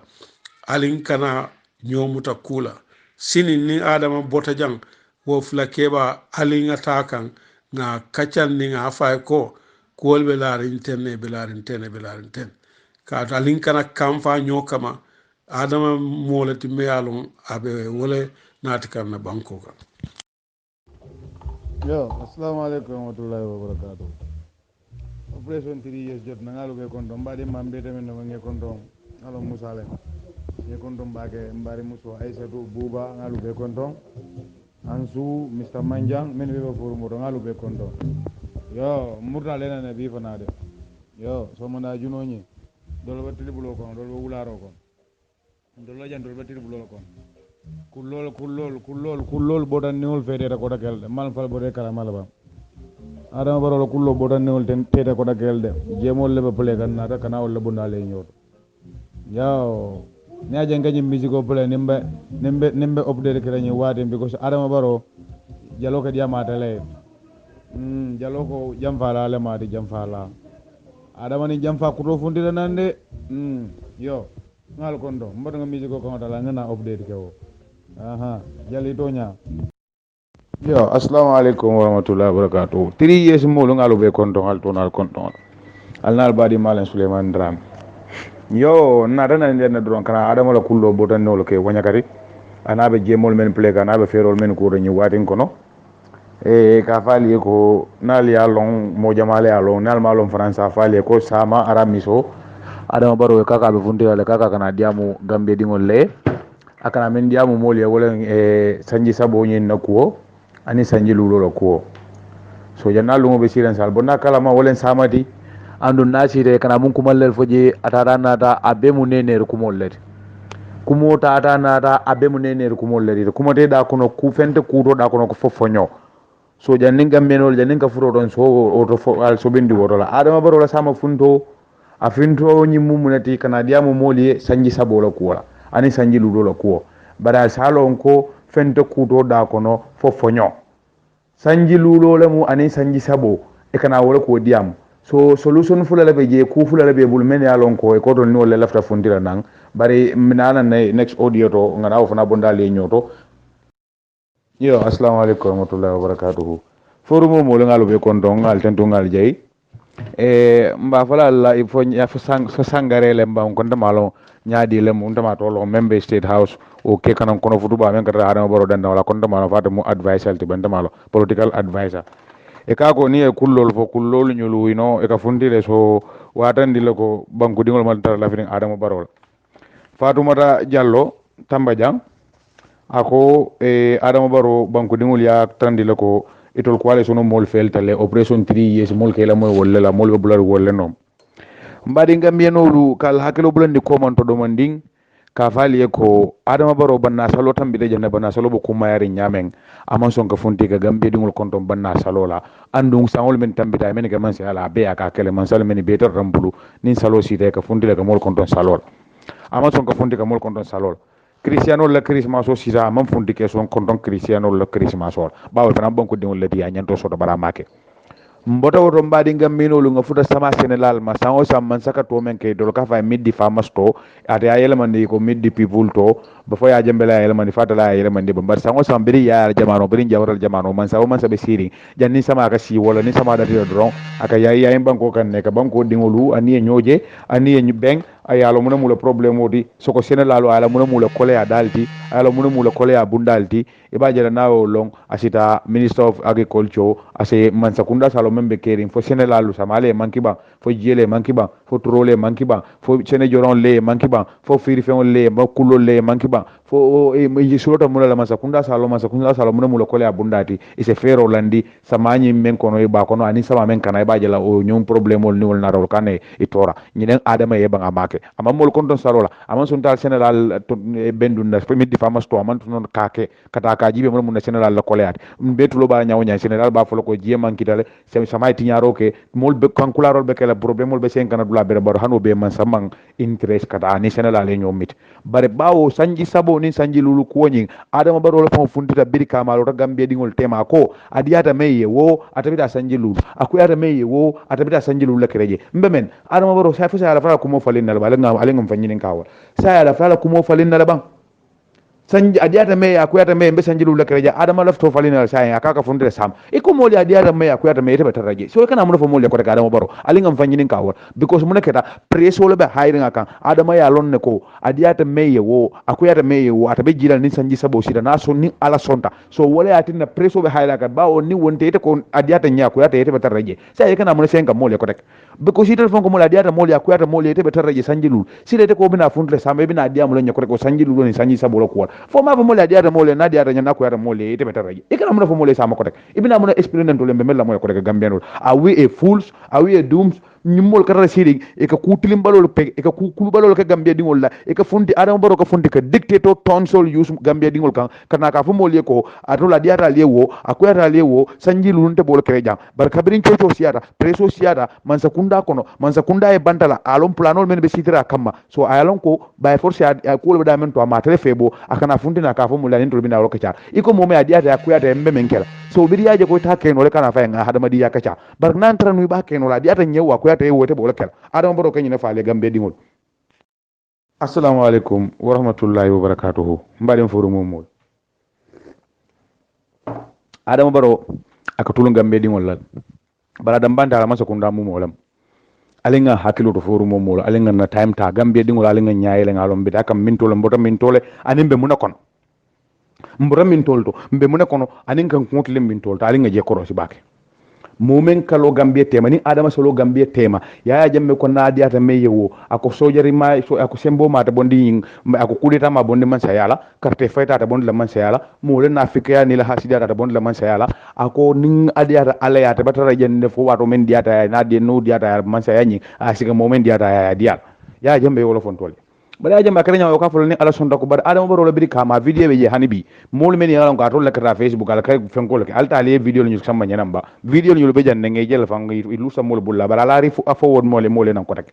mol nyaaja adama fo be lori ako adiata meyewo akuyata meyewo mbe jam fo 2021 so na diata moliye akuyata moliye adama baro tebe tare jam fo 2021 sama yegni mi fonde be mo na fo moliye ko tek so saya ngana na manka diata me akuyata me ne saya ngali ngado mon do gamben waling understand ko leti nyata mbul men ko mo keno national ndp ko di bugana saya be blocktal midi farmers to niaje mantala ko do men nyanta ka men do mon do ka economy ngolo be pusul pasal niaje mam fundikal konto banna salo kuma tan da ko be men fol niaje manta mbakata mano dunia kono say mbakata no dunia kono meeting wala dunia united meeting united nation meeting men e borta united meeting men china e borta united meeting no dula be borta because yalla ko tubabol le nyaton kol ninol sitawol be nyakono jibeli afeke ito ko mole sanji sabe bol kreja ito ko mole ko do wax waxat sa e fele ka ratatati ite ko mole ko duma wax waxati ko inshallah wax waxat du am way adam baro leji fum ne ni yow nekulo di wax waxati yow da ngay ratatati rek ratatati da ngay ratatati gambe dingo be nyaba fete ngaka so gambe dingo lu momen yey nane ro kumo fala kale ko diata lewo akuyata lewo nte betara jan fom min Allah moy la ko dekala kana men fo nyako teke ba adama ka ba funtile sama kana mun fo moliye na ner kumol lem kuma dantande be da kono fuute fente fo kuto da kono fo fonyo kuma fulo membe da kono wala nyinti ko banko dingol mala ben na ner nyaadi le men se sone ya wala adama baro na funta sama fo moliye ko mbe jilal ni sanji sabo sita ngata ni sanji sabo sita mbe jilale ngata na hajol barnamo fufani kuma dana ra la fa la lon ka be mu kuma kunto because ila fram fo mo le wala referendum kuma ka fo mo le referendum bring nyin ko date dula bring operation 3 years la ko date dula yalon mo ko nyin ko mo fo ka kacal ni modol be for mo kono wala yalon ne ya kala mo tawa mo ko nyo so bani referendum ko because ngalon de ko fiti ro bo ko folo na ko tala fiti ro e ko bo ko folo tulo ni ko tala de o bo ko folo na tulo tala asa kun fiti nyaw bagat na folo tulo jolo adama baro ni referendum ko ngalon ne ko na duta man tafa bi da sembele woltol a felenda na ta fundina wolto badali ngam fanjini ka referendum mu mune fawte mande ka count referendum mu mune te mande ka count carte fayo okay carte fayo mbita wala carte fayo ni adama baro basira ni mbita carte fayo ni adama baro jan nin adama kana carte fayo ani banku ani politicien da carte fayo bawo ni ka chemele bondi pour que referendum lo kema kili ngoy bolo bondi pour que election so say e ka mol batani mun referendum ko no ka fundina albinana next audio to ka kol be bonda le nyoro pour que tanda la ko tonya wala be keri adama baro ningni pati na fikol mol men yalan ko politicien na fikol men be den derabal state house adama la tajjilale sanji sabo na sita ala fa fundila sama ke koy mol ma sa ka fo mol ko gambe no ala ha ko bondi njed intele kale ko diata me ya ko yata me mbetara jan sanji lul bar sa ende sanji sabo ko be yamen do bla ngaji lafta jila bar amadou bañolu may fati ñolu andi advisor ma janko sa musa ñolu ma janko sa wule ñolu andi wa ñol ndi ñol hendiri gomes ñolu men yalan ko be adama dan dangola ibe na fikala je yalon ko ning adama boto je tol tatano lo dulande to ko do sotole be state house injuna du sano na ñol wala ka adama boto ko sanji lulo ke ja akana ji bar adama be dama hadda wuntal amala be krenya di adama be dama la fajilan kuol candidat bul kuol be siara ngabul kulol men ke dam bol fo kale tan ñi mukila ya information lo kunu ye meeting lo state house kunun cabinet meeting o yola ke state house ko kono e malla fi la kullo botan ni wala ko nga fo en ko adama baro han yalla ran d'accord membe jendol ka kala muta han yalla ran d'accord membe jen ka kala muta ni nyanka roma ya bunta e sira ni kono wisel te be sino ron ka kala muta kunun meeting o men ke tele state house ko kono kumol men fota je e no ye kumol men faje bebe dam bulo kono jam barin ta be sen kan na molede men kuma yaram bol bon la gambe dingol e nyoto men yalon ko wala kuma da gambe dingol ya hakilo tiye o ko kono mun be je referendum le mu anen sanji sabolo ko wala be kacaka sanji sabolo ko nyin anen sanji lulol ko adama be fontila mun fol banko dingol ye ani ben nane la nyaadi ka fo mo le ngata referendum la barin mu gambe dingol kale ko wala be kala la adama last mistake ko de ka fonti ka fo gambe dingol ko ali ngata referendum la fo ka birim ba to mo ka ko man sey ka raje sanji saba fa referendum la ke ba hani kile ni fulanjaw mende wala na aya tara referendum mu carte fayol de mandi ka kawta ko mo wolte carte fayo mbita carte fayol nim jumala la fa tara je sanjilu jumala ma la fa tara je sanji ay jumala la fa je sanji saba jumala la fa ay tara je fo sanjilu nyine be nyim box fulo la be londil jan nin karana time o weso kundo kodi kilingo me ka fo mo le kodo to mo le bul pour ngata carte fayol janin sanjilu non do kodo be siala o kodi kilingo be dawol dun la referendum kun o kodi kilingo ya samba carte fayol do carte election organize banko mo le election lon kun suma ya ni me mansa me banko gagné ni political party me banko gagné banko tere bul fo sanjilu barka mol nane ka fo mo le sanji saba mo le kere jam fo kabiri alla MOU bala memorandum of understanding bala aliya se feje ko ni sanji sabo si mbita referendum la o ma se feje fo bi sa lafta MOU la agreement of alinar hanibi adam baro you are coming with another stupid solution mina next audio. Assalamu alaikum wa rahmatullahi wa barakatuh. Operation 3 jotna ngal kon to e forum mo la sal hakatu nye audio be si ala la bi audio be si ala le bari e fonse adam baro ra kullo boto nolo wanya kadal ye muna ali nyaabe video la ban fula ke baaro me alon ko tara sate o do to base ko na ka fa mo le ko mayle yaade ki may yaki men wolen alkalo sate o molu alkalo sare kayto tampu ala muso sama na muso fana kayto sign muso nyaton ko ay fon nin kewul fana ka fu nyaton ko fana sama do fana kayto ni sign o ko lay se ya sate ko no e votas card ta molu bulu ni ta molu bulu ya se fo kayto ya se fe buko ko ni o buko samba president ya o la office ko no fana sina o sina o tol ta o bondi o buko ko no ya register o kayto bala muna le ne ka dalil jumala bal adama baro be referendum ko woldo wala ne be mo koto register la may fati ila pati nga ML fati la diamo mo ila fundita kada kay la atele itel to clear bari ma fo ML fati ko may fati ma fo GMC ko may fati ko may budu may jumala fon mo malon dol ko may balde lem bunta mala jumala may balde de bari may balde ya fallon mol min fana bo bolon kono men yalon baddo ko fana ko may fati lam so may fati ye funti ya clear GMC nkolu nkali ko may fati ay funta ya clear ML fati e me to fajam e ko may fati andunga men kala mota wala nyidi fulake ba nyin ko may fati mayle ya ki pura taw alkalo se ala tampo ko kayto balanda kaytilo bonda na kay fo sare wulli le fo sare jumala ni sare juma ay sare tolfo ol sanyamo sare wala sate kar ni sate kara ko pabidun ko wol bela alkalo yo kayto stample andung ya bula do ko mena bake kan watande ko adama baro e mol ki base no bulan to fula satol men base ko ni wulli ko ni gambie bulal beto pour que mol to register ni ka mol la voters card register mais alon ko ani IEC la loi manta gambie IEC gambie jonoli so la lo video ta mu proflet ala samba IEC ya ta adu raw ke baron arrest ya sama nan aya fo jumala ya ki wodo ko la na ya fo ye loi jawla made kan andu adama baro ya ki wodo ko aya ki do ko ni na dadi jumal kam wolen ka molla register ka molla carte feran kaytol ke sefe ke register ila kaytol bala baaje la ni referendum mo lungo site tol sina yo kaytol bon ya tande nyim mo men be lak tobe sefe ngani kon don wol be ko ben tol la karol wande be mo register lo kullo kono duma adama baro ata wokulen kon defu referendum to referendum len carte fayoto jannem ni debi da ide mbabi da carte fayo eni gambie politician ol be ta carte fayo ite ni gambie de mbabi da carte fayo gambie ko sanji saba ite ko sanji lulu wala na bi da carte fayo ite ko mo fotaw birim be tombo no biri be sanji saba agreement ko kala man ken ta referendum la mo dan tan sita lo coalition agreement dula dal ya rese agreement ya aji ya sen yotima political party de mbala di sata gambie dingul na dal support akang sante amanje nga da referendum la ko rek albe yalla political party boxol lon mo le ta carte fayo bari Amadou Ba may fati Hendri Gomes Aïssatou Touré ani ñim political party men yalon ko wolle be Adama Barrow dandan wala wolle ba nani kay ka fay ko say ngambe men kala banko lo loi bawo may fati kay ko ha bawo loi son dalale insa bulan don sira no referendum bawo referendum mu walti o do kay ko no fenke jana do fana ko ha bar banko mo man tar la feri ngala même fara la midin blanc ko fa le dal la cabinet de midin blanc kumo kalanta mo sifa be aliya be fo nyoyeje bar membe keri gambe di wala lalon ko Adama Barrow la sama funto abakana kumo fale na man kenyinti ko na man fale ko mbe jirale ay kumo fo abe kuma kuntan abe furi ndin kuma abe munane ko molti abe man ka toñaade na funteta na sama man fen fo gambe de wala fo men man ka nyinti ko na ma fo gambe de wala ko mbe jirale ni sanji sabo si dangal la banko sendal ay kuma fa abe kuma kuntan tata la bulum ta sonnal birin sa nga ala nga lon ko yemiti men ke cabinet meeting men ke kunu state house kono ya adama nane wala o politician men ngeto fa ka bo may fati to Amadou Ba nyol ma janko sa wule nyol hendiri kumba nyol fo hendiri kumba fo hendiri compense la bande malo because mum tamalo mum mo si fa fa ibe wuli afo le be dolo mi de be mo le passeport sunya adama be tinyaro be kiri gambe kono mo be nyaba tilindi Amadou Ba la karol o ji la karol Aïssatou Touré nyol kata mbulu wulu fri solti so gambia man sakunda nyimmo la dan sida nyol Aïssatou Touré Hendri Gomes Amadou Ba ino anan adama la ministre dan tan ani cabinet de ministre ani mol men yalan ko dolbe yol man cabinet ministériel fonte men yalan ko wol dron dembo baye fos nyol ani mol men yalan ko man tra da je ye be sama nani ye sindi pour que diamo sanji lo ni sanji sabolo ko wala so sama adama ba funtu la nan ntema long ida ko ta men na dol kay na eji ko Fadama Diallo tamba ya tanda banko mol man tara la fi ngala sainte Fadama Diallo tamba jeno ko mo funda radial to de ma fa wol ko no midon dula may fati ya tanda la ko membe kering wala nyinti ko ngata referendum la de ni wo banko ba o loi son talal andung anin kuma jamal mol men ye ko mol fojen ko la fo kunun ya adama convince wala Amadou Ba nyolu ma janko sa wule nyolu wolle ba nande ke katanda ko kana ji bar adama fon hamodo membe je wala ni sanji sabo sita ay ji bar ala jeta babul aji da man jinto la haji taw bar ni sanji sabo sita to ba jinde la bay forcé ni adama ba funtile sama ni kuma sene may funta tan de gambe dingol la ko sanji saba alen cindi jaw wala kamma sanji sabo fela sita do ko sita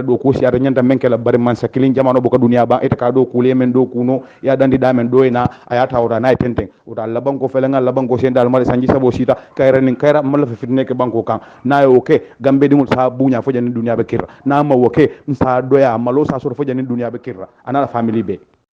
assalamu alaikum wa rahmatullahi wa barakatuh forum mo nyine be kering ngon sina nga ko bonni mo le nyoto ngalo ne ke ba malbe fundilo ne kibaro sinema balbe men bulu be janjan ding forum wol kono le oranna wara malu ne executive molu ibnale fana be mo fere na don baro kan bar foru operation 3 years jonna mo bo groupe ko na le ni audio so ali fo wode da groupe dolto sama adama baro bo fundila aka fundi dalil jumala kama kana men diamo wala ye cabinet de midul ko kunu alo politician nafikol men babala nalo advice nafikol men babala wolle meeting ke ya convince men na wala nyinti ko ay funda ni banko mo le diam ani banko mo le be diam la munela wala sanji sabolo ko wodi ani sanji lulo ko bari ate be mo defo la mo le wala nyinti ko ngata referendum la wallan fo aba folo molen kum be adama baro fa ko nata lefta men folo mol wala nyindi ko sanji sabo ali wala fo nyen nali wala si lefta katambe wala jambari banko mol ngaje mol man tar lafiri wala anu nga do ku jamala promise ba do ko wala be mam banno bara alhamdulillah ma lafi fitno ke banko kan danga banko kan wala mbeji la sanji saba balla banko fele kayra nin kayra adama baro lafta wala bara nafikol men ba dan dangola men yalon ko ye kuja ke ye ko do sunya ba ka sunya kay ba do wuli ya fala adama dan wala do ko mo advice lati do ko mo malum mu lati do mu sungol ti do mu business man do kan diplomatic passeport o wafi idan balba dum nanyo temaji wolle ka adama nane ka fa ko tela pati hay ma jembe mol kiren na sate kareta mol to sefe amadou baba fla en defna be kereten ay sadu to ba fla te hende go mesu ba fla te wolle ba forcer ke katanda ko kana da sanji sabola ta sanji lulun to be tare ko mala na pati be tare ko mala o to sa yale men kala fo gambe dum la ngata referendum la bawo loi son dawla wala carte fawodi ni men lafta sanji lula we carte fay sanji lul ni men lafta sanji sabola we carte fo sanji saba ni men gagneta we inim sanji lulo gagneta ita sanji lul sanji sabo gagneta ji bar nin tara wala to fo nga ko tam gambe be mal ko adama membe gagneta wala sanji sabote abaji dal ba forcer bar muna nan be tawala muna na ben na ko do tinyala ko tek muna ne adam boro ko sanji sabo na banda carte fayo nin ko be carte fo gra after sanji sabo mu ko di tinyal de banko mol mboko do bon la mintol ay isi la funte de contrôler ko do tol buli be carte fayo sponsor men ni sanji sabo men kanana basila nin to bi referendum la fo on de carte fayo o be sponsor ko do men fo ko di kilo de carte fayo sponsor no ba e ka juma nyole nane gambe di ngod adama baro melu to gambe ko na ko moli ko adiata meya ko yata meya tabe taraje na fasanji lulu saya kana mun fon tole ko gambe mella moy mo men ko adiata ko yata embe nyine kala sila ko kana wa ke waro kana siaka kana funda ka fote ko ha bar saya nga kaja nga muslaha ya mele tatu lambulu ngake tembe men wato me ba fole ko adiata nya ko adiata meya ko yata meya embe taraje fasanji lulu fo wato muslaha wato bantal ngalo man din ko nin kuma di mama banje kana kuma ikonen di mama mbe ko kuma bondina bara hadama di mama mbanga bulay kuma folo bondina ay kuma fete mol nyaka kadi yata me akuyata me ata rejen fo sangilu bara tan kabra joko dunia kay ko e mon saboka diamu tan dictator la ka diamu tan security diamu tan politicianol diamu tan gambe dingol yata ndala ko itele nyum kuma kuntan ko fo men won tan tol gambe dingol ya jembel lo to jaka fo mole ko mbe rejen fo sangi miden kli dictator dambal ka diamu tan wando jamano ban tan to kuma kuntan fo lan tol ko le na to silin tol kunta ja to kuma dama karobe preso lay hayta kan politicianol preso haynda kan cabinet ko preso hayta ka andu adama baro yalon ko ninyi sanji lulo banta ninyi sanji sabo banta December sira manji ala dibitaw ala cabinet ko no minister men be jento lengal garantie karakiro be resign ministre men be resign be siala ministre worote ibe be resign be bondele hajol andu ngajala o IC bi resign mo sadaka resign police ol men tala karol dibitaw be men kala tele yo long gambie dingol be pareni ko be adama yalon ka be jila na mam pare jila ni sanji sabo anim malu ba wala ba sotla je ko la bina jila na me ce kumba kitin da because kiti o bala la kan hanata ni jila ni kayra nan kayar fasita commission of inquiry bidiŋol me ake janya molte mange kalalo aka bidiŋol boni min da ka motol men di mol la ka kordal men di mol la ka ni estetol men sang aka bunjangol mel lo Senegal ko na be bunjangol mel lo kan Gambie karola be kordal men sang ka Washington DC fatu babaro en na kodol men sunya adama ka mol so motol men o kol bebe kisisa de man ka man kunda ado man sonol mel lo kanje kordabal men be lo fo nga be kisikis andu ala an endi men na kare je wala lu wakilo men la ya jambe ka lu wakilo mbol la rafana ka because mun kata e fere ya jambe fengol beta ya la kodol beta ya ban kata do ko kala ya because mun be sabani men be do ko la man sakunda yedo la fengol tamen be ko yankuba dula momod sabal nyola ni odas Edward Singa te nyoli yedo fengol bande million le kan ni me joy be le fengol be confisquer la Gambie la cordal ni la property be ado endi ya jambe ba sambal kitel ya sono yo kam kam because kunya ro Gambie la ko da ko sunya adama baro the same thing ni fana baro jemba be kisila andu ninga tare fana Gambie la ko do sunya ba ko be bon la nyor Amadou Samba nyol mel la te ka wol be la Bokar Jawaraka mel la Amadou Samba ka wol be la Khalil Wage nyol ka anu businessman ol men ke fan nakindira mbele ko dol ni la business ol ni la property beta le bul hani be Senegal bankol ka mbe be confisquer le be ke Gambie tar adama baro ko lam betel fana na fulo ni la cordal ni le be lo kam manka mankunda mbe beta commission of inquiry be lo le fana kam adi ende ni fana mbe sambala kiti la mbe fa be confisquer le na do ko Gambie ko fo janni be fal o te bayla bawo ko do yo tinyala e Gambie ko do sunyal fo ka pare bar ni mal la fayla na tambi e ko la bunya rengo men fana tute bul fo fana be Gambie dingolo beri ya ka be jida ka be carte fo ke da ka be jida sonda mo be hani men be kam fara kam be atentu ya jayi bar be ka de jida hani men yalan ko bala sadi be bota ko mo be kam fara bunya to rengo mi anga situno Gambie dandu hana e mo fal ninkol be ko kona situno Gambie ay CJ ay sanji jama kaji ay bunya so hanni mba sambala kitira bara se bunya de la tar sira banko ka a fota wala because muna fondi wala kabada ka taji la kayra nin kayra kon adama baro wolbe kele fanat ni manji kayra nin kayra kon sanji sabo sama e mam funti afo Gambie dingol ko alen kajan sanji sabal lambe ji sanji sabal fo nin kuma kunta wol funti dan ka fo mo le ko adiata me ya ko yata me en betra jana fo sanji lul iben do fanata rejan andu nin kuma kunta funti dana men kere referendum ni ko referendum ba fe na ngara carte fo referendum ni carte fo ko be kele ko do kili mo ka referendum sponsor o kodi kinol be carte fo sponsor so kana mol nani al no kuma kunto kana fundi jela advice al kamem fo wo ta wokla ilo na fikol men be denda men yalon ko to mantre to fang la kayro fede bari to la kayro be ko be tante na ko sunya la nyaade e be tante no place to nyaade wala ne be bara wala kumo wala moy droit ya fo mole sa même kala referendum wala be kele la so wotti même fo gambe do ndi ko mole referendum kodi kilin men ka referendum sponsor o kodi kilin wala ka carte fo sponsor to ba fa ngata carte fo wala mol ko ngoy sumaya sanji sabo sitale adama baro ji anala cabinet be resign itel hajo ndol lafto dam bala moy la gambe no la sam ngalon ne ko al beñi referendum ko plan kan wala na ka mol ki satawol dal ka mol ki alkalol yal be mol la register de dala al be mol la votas carte register al be mol dukula al be courrier la gambe tonkom fo tonkom barin tol be mbal kala male nta faale ko ata wokla referendum to wokla hanal mal fambadandi ji referendum ni carte faw be kili nal ko referendum ba fala ngara carte faw nal ko referendum mbida carte faw ko di kili me ka sponsor e referendum ko di kilim e bolo dun la carte faw ko do ngada carte faw janal be mo la ko do tinyala ngana to referendum la nyina jara fa ngada carte faw jara ko fana mun betlo ko do mbobe bon daminto adama baro gambia fo ndi fengo bela mbado ngana next audio assalamu alaikum wa rahmatullahi wa barakatuh gambia do adama baro gambia fo ndi fengo bela European Union e pledge so men di mo la pour na national development plan affaire ya bay mfota million men ya ko international na banko kam fote because you mo wasa fa adam barol na afrika ya na la corruption o because ko do dundi ko la kunte ma bula men e ko do dial men kam na da dundi men kunte man kliya to babole da ko do kina because e bugati o kam wolte mol balle la taxpayer ila banko dingol la namu joran ko do to sigale ko kina afrika pour ndo ngana ya afrika no ma ko ngam fanna fa man se kilinta kilin ko ta ka be bula la poso konto babole yaje ko nyum banko mol li la man se fon be man trade side wande yela ko do mutay ya bule la poso kono sai e mbalal e bugati non ko rek OIC nyanda kele yam fota million la tuba bol ino play solto gambia fota million na banko nyanda tara develop ken sainte kata nyato o million jama bal men biyan ko adama ka fo mole hani nyanko mol bole kalam ile munan nem fotela munan ne fotela adama bala ko di mismanage na ka ko do pusul pasal nyame gambia banko fota million lam fota development la na funding kewol do ku la jelle se create no woto fota bela ko do men yalan ko nyanda bol na European Union bol OIC la mbido men nyanda kele na banko kanseru abayta because muna sabu adama bro la mismanage aka ko do pusul pasal aka ko do pusul pasal gambia dingol OIC naka ka banko kam million la ka jije dunya la mo kumbal la ka jije kumbal la ka ji mansa kumbal la ka ji billion la ka jije adama e gambia fondala mo jelle do ko soto kono mo jelle million soto do ku jelle creator adama e gambia dingol fondala because fe masabo fo adama la mismanaging gambia dingol alingan hakilo to ngalon ne mo si fanya de be nyobulo kono OIC la mol fenenti le secretary hol fenenti be register be resign kam mol men be do ko OIC be resign kam muna ne be resign kam because muna kala ko do mem to daja anata sa fenenti ko ya plan pour 20 malam for 2022 la ma for 2021 ne nyanta OIC kala Gambia but hanate bo mem fana plan ka sante be ko do mem fana ki kan nang pour que OIC la ko woni programme woni da adama ya da dum ko fana do hanibi ila ko do pour ka miss manage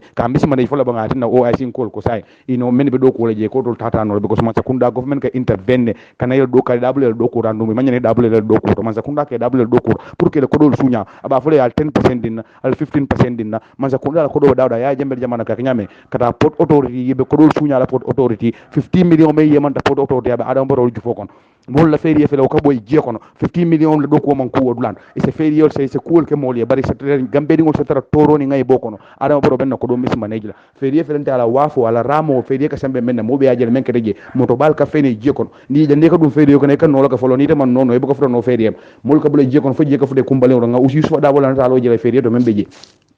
ni dara poro to jonko be nyame ngajela ile feriel be nyame le kulu system be nyame poro birim bara ni banjul be le poro be nyame ngajel muni o be sabo because mun keda ko do men ka do kuni je ya jamano ya ka be sunya men ka do ku je adama jamano adama ka be sunya e ani Senegal lo Boubacar Kalilu fo Kalilu wagele mbam fam juma de mba e be mol la Gambia ko do mutade ba be pusul pasal si la do ko men be kerim badi bulo ma fa le nyanta si do men do ko courant men nyanta do ko be dati be stop la be ko mun keda ko do men kana wol kama ni ke cemel sama na adama ka tanda dundu si do kunto tan konon taw be dunda fa sum problème ol kunto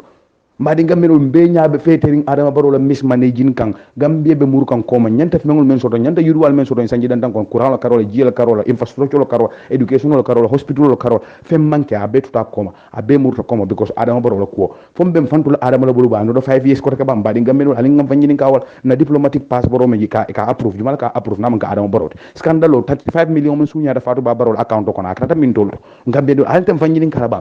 adama baro en sanji dan men keje seku baro funtita ko adama ya kilin so million lulle ibrahima diba funtita la ko adama baro ka ba at kilin dukula million lula e ba mbadi gamen ol be nyaabe fete de ngaka adama bakal lungulu abe mol korobla be mol fara baki te kere nyaade de mol men faja ke jula kele ni men bo ko kono mbalo nyol le corruption is too much nyabet lina Bokar Jawle kido me samana na banko ka kido kabiri ya samana ko kido to yo samana na ko wa pour demo bar na taji ni watin ko be mo samba kan kije la nyomi kono e ko biko samari mi ne fa sai de kido samana pour mo le mi ne fa ni mo le mi ne fa kamol e kamol arrêté kan samba kido biko ko mi ne ma nyanna fa sai kido na dali jumal kam fo yemen fo mo le ko te kido samana men kam oto mo wuli yalde biko ni mo le wo ke ko mo arrêté wala mbadi ngamenol mais ko kino sama nan kilo tan saba ni saba jumala ya sama nan compagnie tie me ka kata ka suguro sama nan ka bona Mexico me alon ko compagnie tie nga kala mutaka wol ka masim mal sang ka baro youth movement mol sponsor o masim ma wa men ka masim mal sang ka baro youth movement mol sponsor ya rafa ka dro ko sama nan gambe kono na wafi ni na million keme so je o million keme kono ay wulta lu dama bon ya wol sama masim mal adam baro na mol so le tole mal ibe wur la adam baro ba da tan ko don 10%.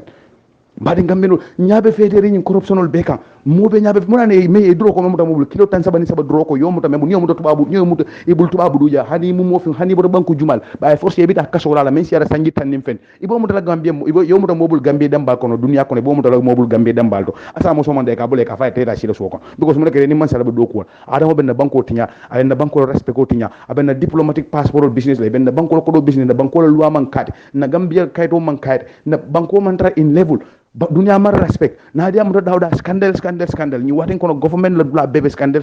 oje jallo jambando million men sunya akobe min tolto bi manana kuma boka foje gambe dingolu nyina tin nan nyanta lu nambe min tolto nkata min tolto anim mota mun tolto adama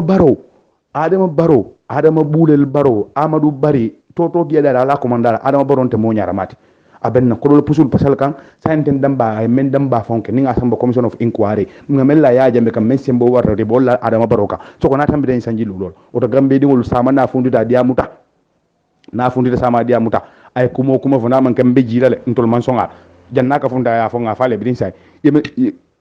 yemen plan wala wuliyalti ni kuma wuliyal men bine be de nal kan daybe ko wuliya kuma men fala pour kal nane barata woko la fa ko kodi kilingo me ka spend referendum mo kundo o kodi kilingo e bolo spend na carte fa kundo to ngata election ni nandra adama mon fundik foka fo mo lembe jilal ni sanji sabo sita anin kuma na be wuliya 15 ibe mol kika sadol le pour que mol almaje ni waten ko gambia dula be sa tawol be complain mol le kataje ka fo ko la register ke la